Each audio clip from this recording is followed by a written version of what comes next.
చెప్పులు ఏవి కనబడినా కూడా నాకు ఇష్టమైనవి ఎక్కడికైనా వెళ్ళినప్పుడు కొని పెడతా ఉంటానండి. అవి కొని వాడేది లేదు, సంవత్సరానికి ఒక్కసారి కూడా వేసుకునేవి లేవన్నమాట.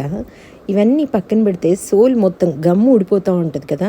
ఇవి చూడండి, అసలు వాడింది లేదు, ఏం లేదు, అన్నీ కొని పెడతా ఉంటాను. అన్నీ తీసి బయట పడేస్తున్నాను అనమాట. ఇంకేం చేస్తాము, ఎప్పుడు రఫ్ అండ్ టఫ్గా వాడేది వేరేవి. ఇదిగో చూడండి ఎన్ని చెప్పుల జతలు ఉన్నాయో, అన్ని రకాలు కొని పెడతాను కానీ వేసుకునేది ఉండదన్నమాట. ఇవి ఇంకా వేసుకొనివి ఏంటో, ఆడపిల్లలకి నిజంగా పిచ్చి కదా చెప్పులు, పిచ్చి అవి.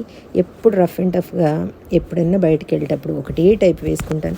ఇవేమో పడేయాలంటే మనసు ఒప్పడం లేదు, కానీ నాకు ఇలాంటివి ఇష్టము. కానీ కొన్నాను, కానీ సోల్ ఊడిపోయింది. ఏం చేస్తాం, తీసి బయట పడేయాల్సిందే. బయటకు వెళ్తున్నాం అంటే రకరకాలు వేసుకోవచ్చు కదా, నా ఇష్టం. వేసుకోవాలనిపిస్తే వేసుకుంటాను, లేదంటే బయట ఎప్పుడు రఫ్ అండ్ టఫ్గా వేసుకుని ఒకటే జత వేసుకొని తిరుగుతూ ఉంటాను అనమాట. అది ఎంత మంచి డ్రెస్ వేసుకున్నా, ఎంత మంచి చీర కట్టుకున్నా కూడా ఒకటే టైప్ వేసుకోవాలనిపిస్తే ఇంకా అవే వేసుకుంటాను. ఇన్ని రకాల ఉన్నా కూడా ఒకటే టైప్ వేసుకొని వాడుతూ ఉంటాను.